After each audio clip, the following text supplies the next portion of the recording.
먼저 오늘 특강을 목사님께서 말씀해 주셔서 준비를 했는데, 사실은 특강을 따로 이렇게 준비를 했던 건 아니었고요. 주위에 굉장히 어려우신 분들이 많이 있었어요, 제 주위에. 그래서 이제 그런 고민에서부터 시작이 돼서 조금 정리를 했었는데, 그걸 이제 목사님하고 좀 이렇게 검증을 좀 받았었는데, 목사님 갑자기 난데없이 특강 한번 해주세요 하셔가지고 좀 하게 됐습니다. 사실 조금 민망하기도 하고, 그런데 특강이라는 말 자체가 좀 부담스러워요. 근데 특강이라기보다도 한번 좀 같이 생각해보는 시간이 됐으면 좋겠습니다. 오늘 사실 제목도 제가 이렇게 정한 건 아니었는데, 지난주에 뭐에 대해서 하실 거예요? 그래서 뭐 죄나 고난이나 뭐 이제 이런 거, 죄와 고난 제목을 그냥 정해 주셨어요. 그래서 원래는 제목은 제가 원래 따로 정해 놨었는데, 그렇게 그냥 벌써 그냥 해 주셔가지고, 제목은 사실 죽음에서 생명으로 나아가는 은혜, 고통, 고통이 죽음에서 생명으로 나아가는 은혜의 통로라는 그런 의미로 제목을 좀 정했습니다. 사람들이 누구나 살면서 굉장히 크고 작은 여러 종류의 고통들을 겪고 살아요. 지금 이 순간에도, 지금 전 세계 어딘가에서 굉장히 고통받고 있는 사람들이 많을 거예요. 지금 이 시간에도. 그리고 우리 지금 이 밝은빛 교회 식구들도 크고 작은 고통이 있으시죠. 사람은 다 겪고 살아요. 우리가 신앙생활을 나가는 가운데에서도 또 고통이 있어요. 개인의 괴로움들 때문에도 고통을 느끼기도 하지만, 또 다른 사람의, 내가 사랑하는 사람들의 고통을 또 보면서도 아파하기도 합니다. 근데 사랑하는 사람의 고통을 바라볼 때, 특별히 우리는 우리 스스로가 더 아픈 것보다도 더 아플 때가 있어요. 그게 아마 사랑이겠죠. 근데 이런 고통 가운데에서 우리가 이런 생각 한 번쯤은 다들 해보셨을 것 같아요. 왜 우리 주님께서는 우리를 너무 사랑하셔서 아들을 내어주시기까지 사랑하셨는데, 그런 주님께서 왜 이 사랑하는 자녀들에게 이렇게 아픈 고통을 왜 허락하실까? 도대체 견디기 너무나도 힘든 이 고통을 왜 허락하실까? 이런 생각을 한 번쯤은 해보셨을 것 같아요. 사실 답도 있으실 거예요. 거기에 대한 답도 있겠지만, 고민을 한 번쯤은 해봤을 것 같아요. 저도 사실 그런 고민을 많이 했었었고, 우리 밝은빛 교회는 사실 교리적으로 굉장히 좀 탄탄한 교회가 맞죠? 그래서 고난이 주님께서 주시는 은혜라는 거는 다들 동의는 하실 거예요. 근데 동의가 된다고 해도 또 질문이 들어요. 알겠는데, 근데 너무 힘드니까 도대체 왜 이러시나, 이런 생각이 막연하게 또 찾아오기도 해요. 그래서 좀 이 고통이라는 게 도대체 어떤 의미인지, 다 아시는 얘기일 수도 있고, 답을 이미 다 내려주신 부분도 있겠지만, 그걸 좀 다 같이 한번 좀 생각해봤으면 좋겠습니다. 먼저 그래서 답을 이미 가지고 계시겠지만, 그거부터 좀 먼저 정리를 해볼게요. 고통이 우리한테 왜 유익한가?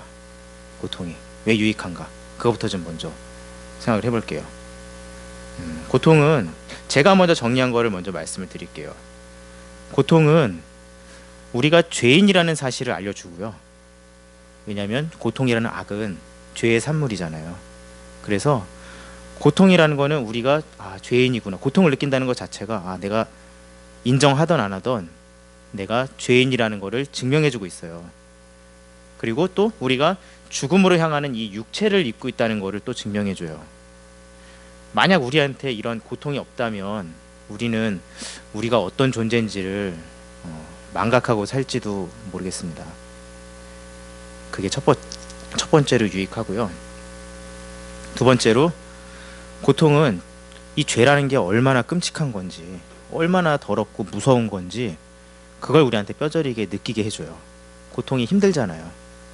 그 힘든 과정을 통해서 우리가 죄가 얼마나 더러운 건지, 죄가 얼마나 무서운 건지 그걸 알게 해줘요. 또 고통은 세 번째로 죽음을 향하는 육에 속해 있는 것들을 좀 멀리하게 해주기도 하고요. 고통을 겪으면서 이게 안 좋다라는 것을 깨닫기 때문에 멀리하게도 해주고, 또 우리가 영원한 것, 하늘의 것을 사모하는 생명을 향해 나아가도록 또 만들어주기도 합니다. 그래서 고통은 생명에서 죽음으로 나아가는 그 과정을 확인시켜주는 통로라고 제가 그렇게 제목도 정했어요. 하지만 반대로 죽음에서 생명으로 나아가는 그 과정을 생명에서 죽음으로 나아가는 것을 확인시켜줬지만, 오늘 제목은 죽음에서 생명으로 나아가는 과정이 또 고통이 그 통로를 또 증명해 준다는 것을 생각을 하게 돼서 그걸 제목으로 정했어요. 우리가 살면서 정말 힘든 상황들 가운데에서 이렇게 지금 이런 이유들에 대해서 알고 있어도 또 괴롭다 보면 하나님 도대체 왜 이러시지? 이런 고민들이 찾아와요. 근데 그게 지금 당장 내가 겪고 있는 상황에서는 그게 너무 힘들고 왜 이러시나 이런 마음이 드는데, 그걸 겪고 있지 않은 사람 입장에서는 또 본질이 보이기 때문에 그렇게 힘들어하면 안 된다라고 또 권면을 할 수 있는 입장이 돼요. 그런데 그거를 말을 할 때 굉장히 또 조심스러운 부분이 있잖아요. 왜냐하면 이 사람은 지금 당장 너무 힘들어 죽겠고 그냥 그러면 안 돼, 왜 힘들어하면 안 돼, 이런 식으로 굉장히 어떤 영혼 없는 위로를 하게 되면 위로가 안 되거든요. 사랑이 결여돼 있으면. 그래서 오늘 좀 이미 우리가 답은 다 알고 있지만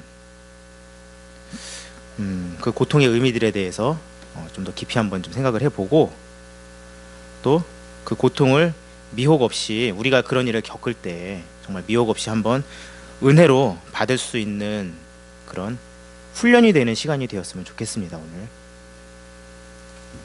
먼저 고통의 그 기원에 대해서 좀 한번 살펴보겠습니다.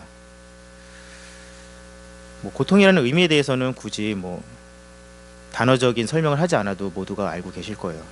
아픈 거잖아요. 힘든 거고 아픈 거고. 근데 그 고통이 언제 처음 시작됐을까요? 어떻게 처음 시작이 됐을까요? 고통이. 사실 인류의 인문학적인 문헌 중에서는 고통의 시초에 대해서 설명하고 있는 게 없어요. 그냥 처음부터 있었어요. 원래 고통이라는 거는. 근데 성경에서는 그걸 기록을 하고 있어요. 최초의 고통에 대해서. 그게 뭐냐면은 창세기 3장 16절이에요.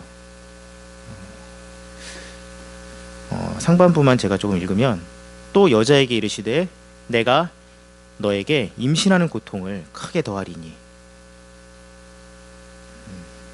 임신하는 고통, 이게 최초의 고통이었어요. 최초의 고통을 언급한 거예요. 고통이 실제로 시작된 것도 아니고 이제 언급이 된 건데, 이 상황이 어떤 상황인지를 한번 좀 먼저 생각을 해봐야 될 필요가 있을 것 같아요. 아담과 하와가 선악과를 먹었잖아요. 선악과를 먹고 하나님으로부터 스스로 자기가 벌거벗었다라는 게 부끄러워서 하나님으로부터 떠나려고 숨었어요. 그때 이들을 불러내셨어요, 하나님이. 그리고 최종 변론을 한번 들으셨죠. 부르셔서 왜 먹었냐고도 물어보시고. 근데 답은 내가 안 그랬어요죠. 내가 안 그랬어, 제가 그랬어요. 이제 이렇게 됐죠. 그래서 이 최종 변론까지 다 들으시고서는 이제 더 이상 처벌하는 거에 대해서 더 이상 할 말이 없어요. 아담과 하와는. 그 상황에서 처음 고통이라는 단어가 쓰인 거예요. 그 처벌하는 과정에서 하와에게 해산의 고통을 겪게 하신다라는, 임신하는 고통. 바로 죄가 이 세상에 들어오면서 수많은 악이 발생하게 되는데, 그 대표적인 악인 죽음과 함께 들어온 것이 바로 이 고통이었어요. 이건 우리 삶 가운데 느껴지는 고통이 본질적으로 인간의 죄성과 관계가 있는 것을 증명해주고 있죠. 죄가 없었다면 정말 이 처절한 악인 고통이 없었을 거예요. 근데 예수 그리스도의 놀라운 은혜로 말미암아서 죄를 사함받은 성도들에게도 이 고통이 남아 있어요. 우리는 예수님의 은혜로 죄를 사함 받았잖아요. 의롭다 하심을 받았잖아요. 그런데 우리에게도 고통이 남아 있어요. 바로 이 점이 성도들을 미혹해서 하나님을 원망하게 만드는 무서운 씨앗이 될 때가 참 많아요. 오늘 그거에 대해서 지금 생각을 해보자고 했잖아요. 오늘 분석을 해보고 싶었던 핵심 내용이 바로 이 부분인데, 죄를 사함받은 성도들의 고통 역시 여전히 남아있는 우리의 죄의 산물로 남아있는 악이라는 걸 우리는 좀 알아야 될 필요가 있을 것 같아요. 왜냐하면 왜 그런지는 또 한번 살펴봐야겠지만, 고통은 악인데 악이라는 거는 언제나 죄의 산물이거든요. 죄 없이 탄생하질 않아요, 악이라는 거는. 그래서 우리가 고통을 우리가 구원받은 성도이지만, 칭의 받았지만 우리가 고통을 느낄 때는 여전히 나에게 어떤 무언가의 죄와 연관된 무언가가 나에게 있다는 것을 우리가 좀 알아야 돼요. 그러면 우리의 죄성이 이 고통을 통해서 어떻게 증명되는지를 좀 먼저 한번 살펴보겠습니다. 첫 번째로 우리가 고통을 느낄 때가, 성도들이 고통을 느낄 때가 가장 대표적인 거는 내 계획과 가치관들이 하나님의 계획과 가치관과 부딪힐 때 정신적으로 우선 고통을 느끼게 되고, 또 둘째로는 육체적으로도 그것이 전가되기도 해요. 예를 들면 내가 좀 더 공을 많이 들였을 때예요. 사업을 하기 위해서 내가 치밀하게 고민하고 계획하고 그것을 진행했는데 망했어요. 그리고 내가 정말 열심히 공부했는데 시험에서 떨어졌어요. 또 내가 굉장히 사랑해서 정말 인생을 올인해서 연애를 했는데 헤어졌어요. 그럴 때. 또 재밌는 거는 우리가 교회 프로그램들을 진행할 때 그거를 준비하는 과정에서 정말 내가 열심히 준비를 했는데 그게 실패할 때, 그럴 때도 우리는 고통을 느껴요. 그런데 이게 다 내 뜻 때문에 고통을 느끼는 거예요. 내가 뭔가 투자한 게 있어서 고통을 느껴요. 어쨌든 결과는 하나님의 섭리 가운데 있잖아요. 그건 동의하시나요? 모든 세상의 결과들은 하나님께서 그것을 원하셨는가와는 좀 다른 문제예요. 그런데 하나님의 계획과 섭리 가운데 있어요. 모든 세상의 결과들은. 그걸 동의하신다면 우리가 모든 결과들은 사실 받아들일 수는 있어야 되거든요. 그런데 어떻게 이럴 수가 있지라는 마음이 들 때는 내가 지금까지 뭔가 계획했던 것들, 이런 것들이 하나님의 어떤 이런 섭리 가운데 아니었구나 라는 게 이제 발각될 때 굉장히 괴로워요. 도대체 나는 지금 이 수고를 왜 한 거지? 이런 생각이 들기도 하고 그래요. 근데 사실 이 땅에서 이해되지는 우리가 그렇게 노력하는 그 성공의 가치들은 하나님의 섭리 가운데서는 사실 사라져도 무방한 거예요. 우리가 연애를 해서 꼭 그 사람이랑 결혼을 해야 되는 게 하나님의 섭리일 리가 없죠. 꼭 그래야 될 일은 없죠. 우리가 꼭 사업에 성공을 해야 된다는 게 하나님의 섭리일 리가 없죠. 그리고 교회에서 우리가 예를 들어서 우리가 막 전도를 하기 위해서 뭔가를 하고 했는데 안 됐어요, 잘. 근데 하나님이 반드시 너희 교회, 여기 안양에 있는 너네 교회에 그렇게 만들어 줘야 된다는 거는 없죠, 사실은. 근데 우리는 힘들죠. 그게 꼭 필요한 게 아니거든요, 하나님 섭리 가운데. 이걸 제가 좀 예를 한번 좀 들어볼게요. 우리가 집을 지을 때 건축을 할 때 보면은 보조적인 건축물들이 있어요. 어떤 건물을 세우기 위해서 목조로 먼저 이렇게 좀 틀을 잡고 거기다가 이제 어떤 이제 건축물을 이제 세워 올리고 나서 그 목재들은 또 이제 다 철거를 해요. 그리고 또 이제 예를 들어서 먼지가 나는 걸 방지하기 위해서 천막 같은 걸 치기도 하고. 근데 건물을 다 지었어요. 근데 그 목재가 옆에 이제 틀 잡았던 그 목재가 계속 붙어 있어요. 그리고 천막이 그대로 남아 있어요. 왜 지었어요, 그 건물? 그렇죠. 그건 반드시 떼어내야 돼요. 그래야 그 내가 예쁘게 지어 올린 그 건물이 드러나잖아요. 반드시 철거해야 되는 것들이에요. 근데 우리의 삶 가운데에서 발견되는 본질이 아닌 것들 있잖아요. 내가 계획한 것들. 그거는 어쨌든 하나님의 섭리 가운데 하나님의 계획하심이 완성되어지는 가운데 언젠가는 철거돼야 되는 것들이에요. 모든 것이 다. 그걸 만약에 인정한다면 우리는 사실 그렇게 힘들어할 필요는 없어요. 그런데 사실 되게 웃긴 거잖아요. 내가 그것도 힘들어요. 다 돈 들어가요. 보조적 구조물 세울 때 천막도 누가 공짜로 주는 거 아니고 천막 치는 거 되게 어려워요. 목재로 이렇게 보조 건물 올리는 것도 되게 힘들고 그 목재도 다 되게 비싸요. 근데 내가 이거 철거할 때 이거를 얼마를 주고 이걸 한 건데 절대 이거 치우면 안 돼. 이렇게 하는 사람 사실 아무도 없잖아요. 근데 우리가 만약에 연애에 실패했어요. 내가 어떻게 이렇게 투자해서 지금까지 이 사람을 내 온 맘 다해 사랑했는데 헤어질 순 없어 라고 한다면 똑같은 거예요. 내가 교회의 어떤 사역들이나 프로그램들을 위해서 내가 노력했을 때 내가 이거를 계획하기 위해서 얼마나 내가 머리를 굴렸는데 여기에 내가 돈을 얼마를 투자했는데 만약에 이런 것 때문에 실패했을 때 그게 바로 접어지지가 않는다면 똑같은 거예요. 이 천막을 건물 다 지어놓고서 천막을 떼낼 수가 없는 거예요.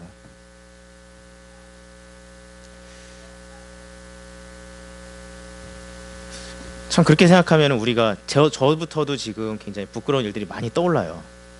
굉장히 많이 그랬던 것 같아요. 특히 교회에서 그런 거 많았던 것 같아요.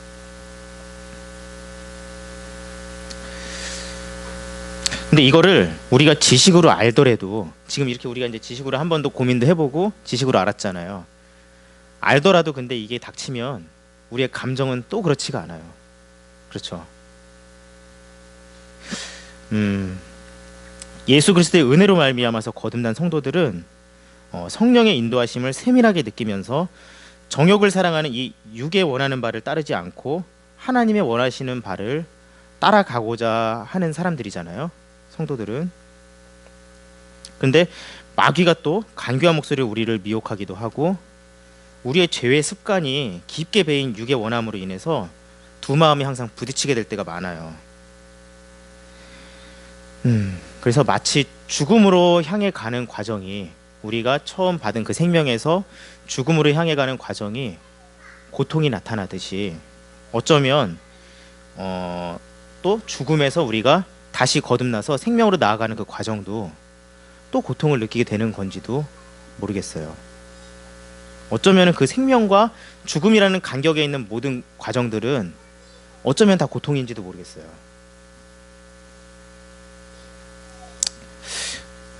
또 다른 경우에 대해서 한번 생각을 해볼게요. 고통이 우리의 죄를 증명해주는 다른 경우. 사실은 이게 방금 얘기했던 거랑 연장선상에 있긴 한데 성도들이 영원할 수 없는 가치의 미련이 남아 있을 때 고통을 느껴요.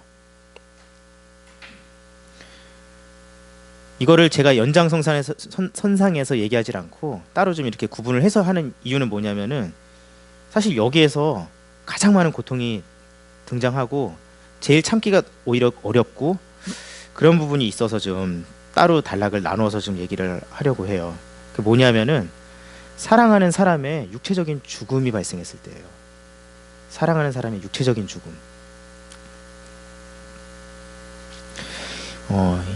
이거는 사실 사랑하는 사람과 함께 살아온 너무나 행복하고 소중했던 내 삶이 내 계획과 상관없이 하나님의 뜻에 의해서 무산되었을 때 발생하는 상처예요.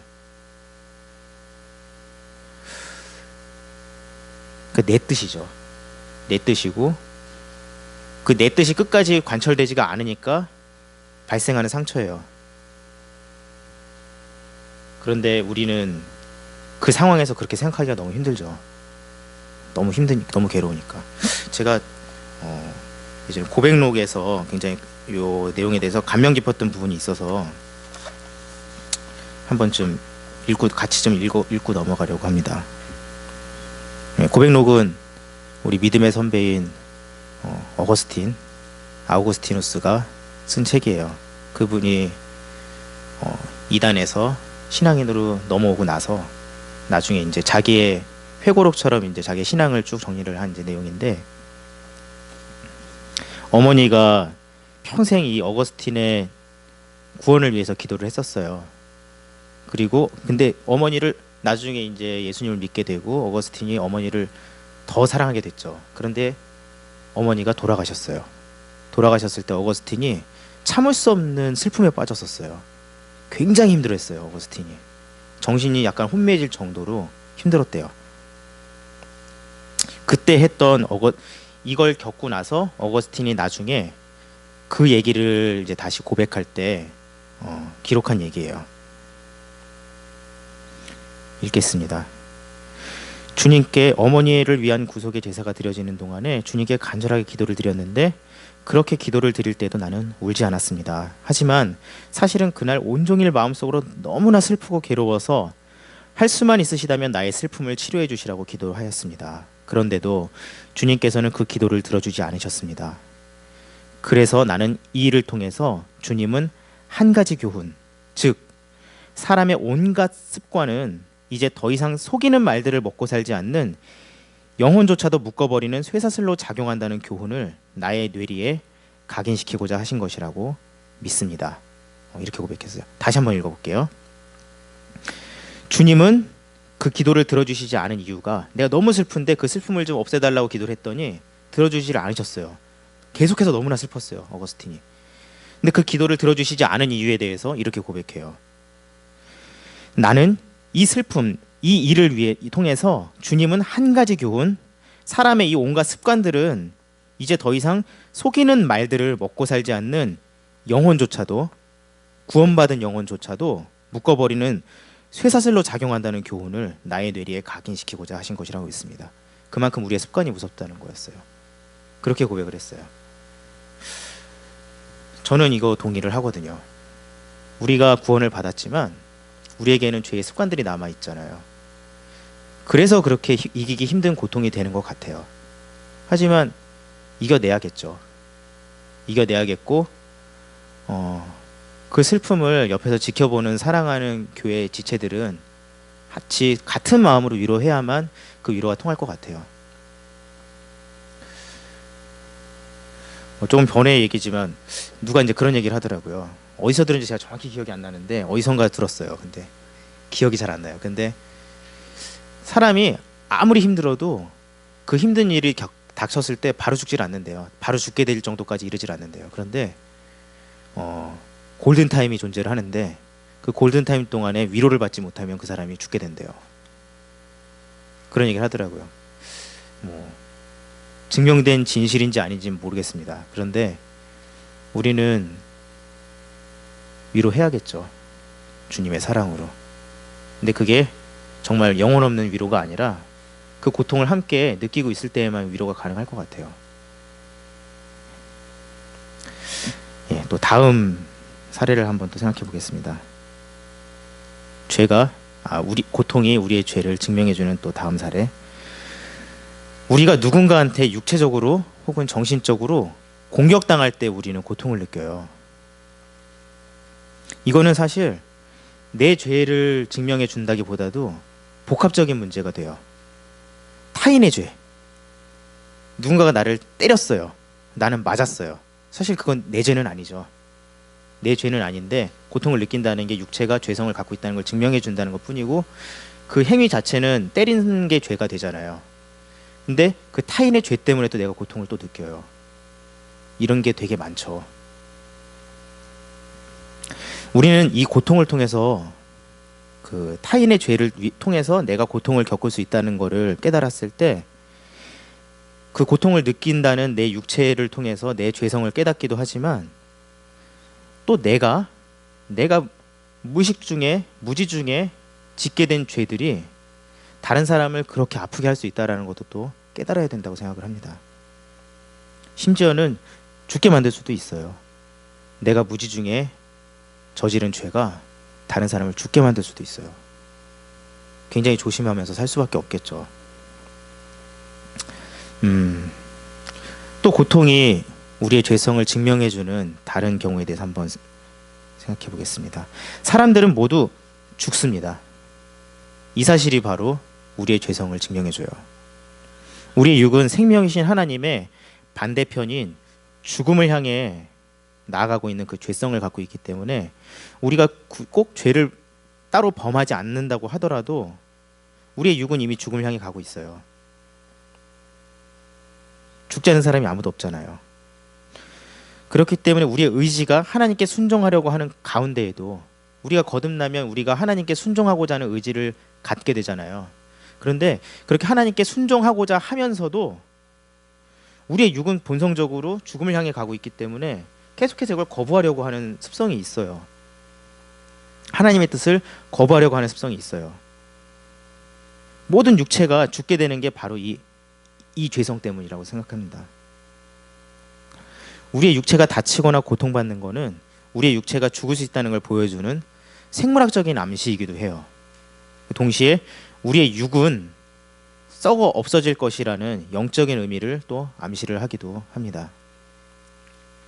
근데 여기에서 우리가 갖게 될 수 있는 좀 어려운 좀 질문들도 있을 수 있어요. 뭐냐면 고통이 그렇게 죄를 대변한다면 예수님이 겪으신 고통은 과연 무엇인가? 예수님이 그럼 죄인이신가? 고통을 겪으셨는데 이거에 대해서 이렇게 증명할 수 있어요. 하나님께서는 죽으실 수가 없어요. 본질적으로 죽을 수가 없죠. 하나님은 생명 그 자체이시고 죄도 없으시고 죽으실 수가 없어요. 그런데 인간이 죽게 됐잖아요. 하나님이 그런데 그 인간을 살리고 싶으세요. 그러기 위해서는 대속물이 필요해요. 근데 그 대속의 가치를 가지신 분은 창조주세요. 근데 그분은 죽으실 수가 없어요. 죽어야 되는데 인간을 살리시려면 이 창조주께서 직접 죽으셔야 되는데 죽으실 수가 없어요. 그래서 택하신 방법이 이 죽을 몸을 가지고 오신 거예요. 죽을 몸.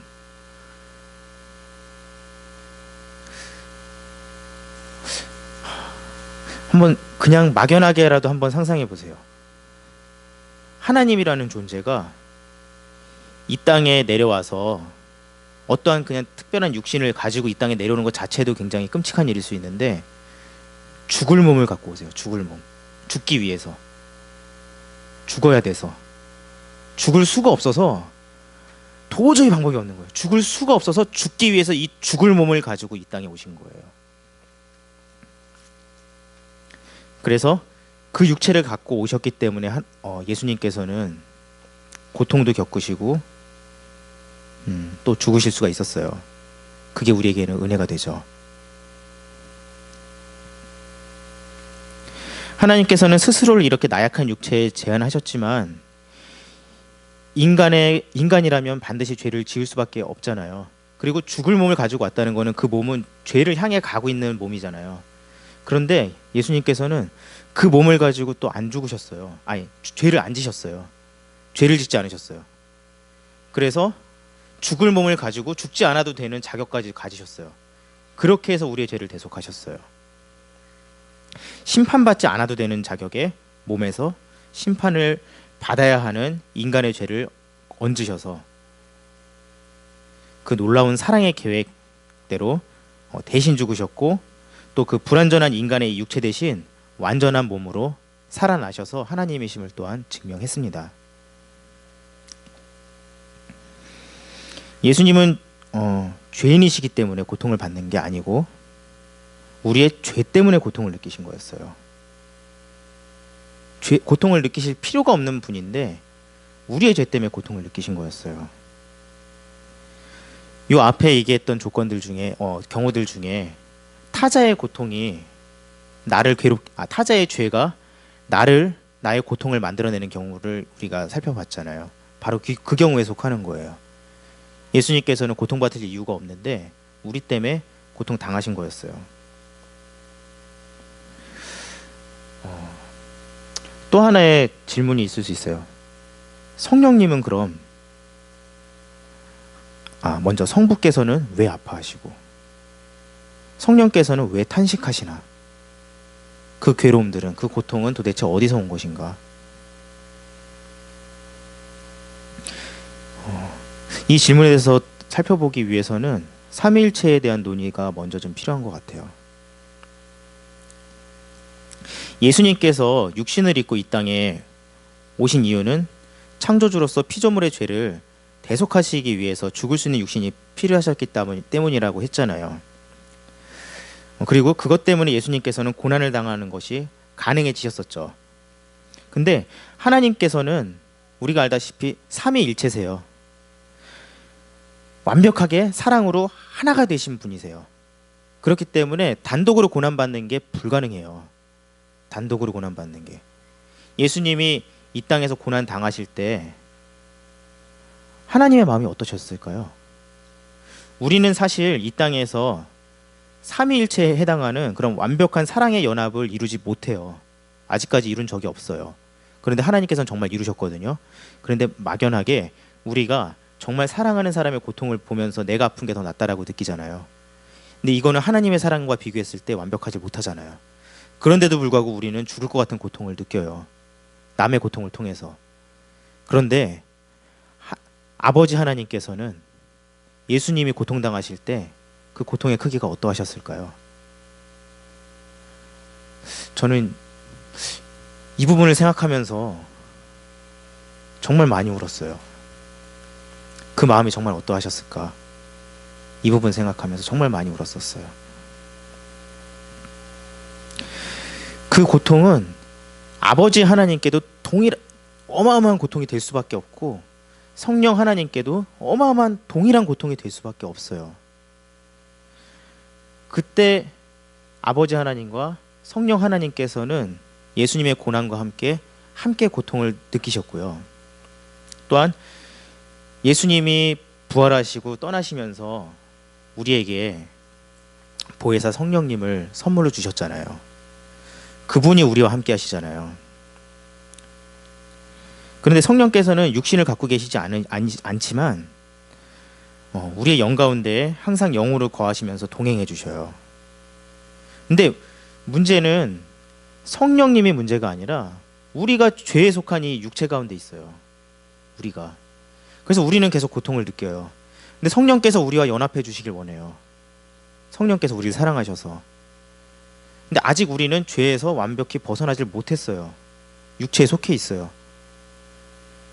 근데 우리가 이 고통을 느끼는 가운데 성령께서 우리와 연합하심으로 인해서 고통을 느끼실 수밖에 없는 거예요. 그 고통은 좀 전에 얘기했던 것처럼 삼위일체의 관점에서 생각할 때 성부 하나님, 성자 하나님, 성령 하나님, 이 삼위 하나님께서 동시에 느끼시는 고통이에요. 그런데 우리의 사랑의 크기로 우리가 사랑하는 사람의 고통을 느낄 때 고통을 느끼는 것보다 완벽하신 이분의 사랑은 훨씬 클 거예요. 이분의 사랑에 비례하는 고통의 크기는 훨씬 클 거예요. 그래서 우리가 아파하는 것보다 우리가 아플 때 이 삼위일체 하나님의 아픔은 훨씬 더 크다는 거예요.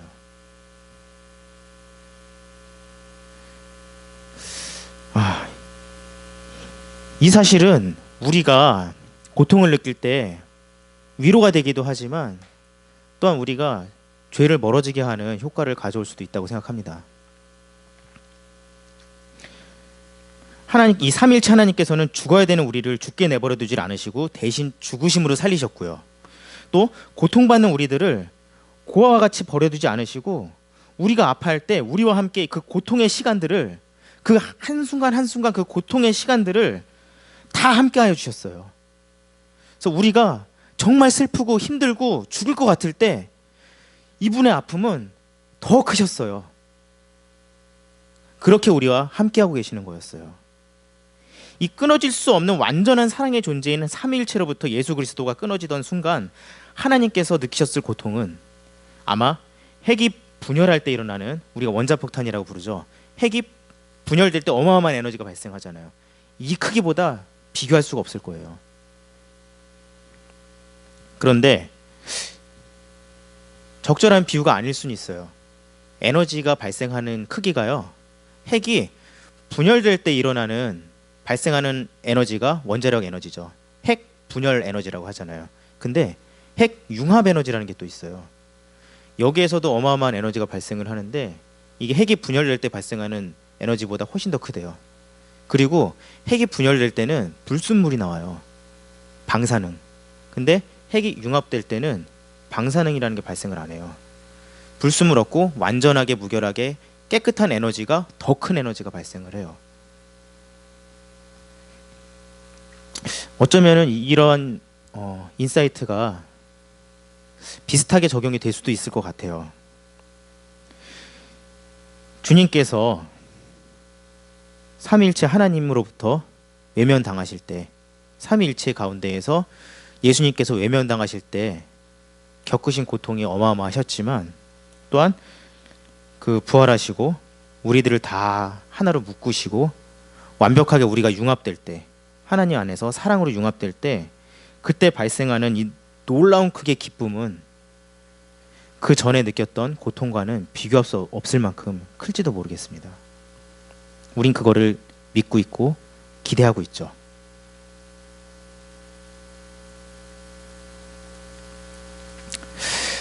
그런데 하나님의 이 고난당하심은 단순히 그리스도의 고난으로 끝이 아니잖아요. 지금 얘기했지만 성령께서도 우리의 고통 때문에 계속 고난을 당하세요. 그런데 단지 그것이 우리가 생명으로 나아가는 과정 가운데 느끼는, 죄성을 알아가는 과정 가운데 느끼는 고통이 그렇게 단순한 게 아니더라고요. 우리가 무지 중에 자꾸 죄를 지어요. 죄를 지음으로 인해서 우리가 고통을 또 느껴요. 근데 우리가 그거를 쉽게 생각할 수가 없는 게, 우리가 그러한 고통을 느낄 때 지금 우리가 이미 같이 생각해 봤지만 성령께서 훨씬, 우리가 아파하는 것보다 훨씬 더 아파하세요. 우리가 죄를 지을 때 느껴지는 고통의 크기가 어마어마하다고 우리가 느낄 때 그것보다 더 큰 고통을 성령께서 느끼신다는 거예요. 그럼 우리는 그냥 좀 이렇게 우리가 이렇게 연약해서 좀 죄 좀 짓고 살 수 있지, 이렇게 쉽게 생각할 수가 없을 것 같아요. 우리가 정말 성령님을 사랑한다면, 우리가 정말 삼위일체 하나님을 사랑한다면 그렇게 쉽게 생각할 수는 없을 것 같아요. 성령께서는 지금 이 순간에도 우리의 고통들을 온전히 다 느끼고 계시거든요. 저는 그게 정말 참을 수가 없어요. 너무 아프실 것 같아요. 왜냐하면 제가 느끼는 크기의 고통과는 비교할 수가 없거든요. 그분의 완벽하신 사랑의 크기는. 우리가 경건을 향해 나아갈 때 그 부분을 좀 한번 항상 좀 생각을 할 수 있으면 좋을 것 같습니다. 이제 좀 마무리를 지어볼게요. 만약 우리의 육이 가진 이 죄, 하나님을 떠난다는 걸 죄라고 하잖아요. 우리 육이 가지고 있는 이 죄라는 본성이 완전히 극복이 되면 우리는 더 이상 어떤 상황에도 고통받지 않을지도 몰라요. 근데 우리는 죄를 원하는 이 육을 가지고 있잖아요. 이 육은 죄를 향한 본성을 가지고 있잖아요. 그에 걸맞게 우리는 우리의 의지를 가지고 하나님을 떠났던 존재들이에요. 우리의 의지로. 그래서 그로 인해서 필연적으로 생명의 근원에서 우리가 떠나게 됐었죠. 근데 이러한 반역의 무리들을 다시 생명의 근원으로 되돌리기 위해서 그리스도의 고난이 필요했어요. 어마어마한 크기의 고통이 필요했어요. 삼위일체 하나님께서 겪으신 고통은 사실은 책임이 없으신 고통이었어요. 그런데 우리의 죄의 책임을 대신 짊어지심으로 인해서 필요 없는 고통을 겪으신 거였어요. 그리고 그리스도의 구속사역을 통해서 생명의 근원으로 다시 돌아가는 문이 열렸어요. 열렸는데도 우리의 죄성은 스스로 그 문을 향해 나아갈 수 있는 능력이 없어요. 그래서 우린 또 성령의 인도하심과 부딪히는 우리의 죄성을 통해서 계속해서 고통을 겪고, 그 고통을 성령께서 또 겪으시고, 그런데 그 고통마저도 하나님께서는 우리가 혼자 겪게 내버려 두질 않으세요. 우리를 고아처럼 그렇게 내버려 두질 않으세요. 이 죄성이 끊어지지 않은 육체들을 가진 이 영혼들과 성령께서 굳이 또 연합을 하셔서 겪지 않아도 될 고통을 또 겪으시는 거예요. 또. 이 놀라운 사랑을 우리가 항상 잊지 않았으면 좋겠어요. 거룩하신 하나님께서 죄인을 살리시기 위해서 육으로 오시고 죽으셨고 지금도 여전히 미천한 자리에서 우리의 이 육의 미천한 자리에서 지금도 우리와 함께 이 고통을 겪고 계셔요. 우리가 우리의 이웃들에게 이 사랑을 전파해야 되는 이유가 되기도 합니다. 이 사랑을 우리가 전파할 때 우리는 그 고통을 우리가 또 겪게 될 수도 있어요. 성령께서 겪으시는 고통의 이유가 사랑이기 때문에 우리가 우리의 이웃에게 그 사랑을 전파할 때 우리도 그 고통을 겪게 될 수가 있어요. 그런데 지금까지 우리가 논의했던 이야기들이 동의가 되신다면 그 고통이 우리가 우리의 이웃에게 사랑을 전파하면서 겪게 되는 그 고통이 얼마나 영광스러운 고통인지 제가 굳이 설명하지 않아도 될 것 같아요. 예, 이렇게 마치려고 합니다. 내용을 일단 이렇게 마치려고 하고요. 제가 항상 어려움에 처해 있는 사람들을 위로할 때마다 항상 하는 얘기 중에 하나인데 로마서 8장 31절인가요? 로마서 8장 9절을 좀 한번 같이 읽고 마쳤으면 좋겠습니다. 31절부터 제가 읽겠습니다. 그런즉 이 일에 대하여 우리가 무슨 말 하리요? 만일 하나님이 우리를 위하시면 누가 우리를 대적하리요? 자기 아들을 아끼지 아니하시고 우리 모든 사람을 위하여 내주시니가 어찌 그 아들과 함께 우리 모든 것을 우리에게 주시지 아니하겠느냐? 누가 능히 하나님께서 택하신 자들을 고발하리요? 의롭다 하신 이는 하나님이시니 누가 정죄하리요? 죽으실 뿐 아니라 다시 살아나신 이는 그리스도 예수시니 그는 하나님 우편에 계신 자요 우리를 위하여 간구하시는 자시니라. 전지전능하신 창조주 하나님께서 그분은 모든 걸 하실 수 있는 분이신데 그분께서 우리를 사랑하시는데 그 사랑의 크기가 아들을 내어주시기까지 사랑하셨어요. 그분이 우리를 이렇게 사랑하시는데 우리의 고통이 우리에게 임하는 이유는 그분께서 우리를 미워하셔서가 절대 아니죠. 우리는 이해할 수 없지만 무언가 필요해서 주시는 거였어요. 우리는 그거를 이해할 수 없을 수는 몰라요. 하지만 우리가 확실하게 아는 거는 항상 우리와 함께 하셔요, 이분이. 그리고 그 고통을 항상 더 큰 크기로 느끼셔요. 이걸 우리가 항상 기억한다면 우리가 믿음에서 떠나지 않고 승리할 수 있을 줄 믿습니다.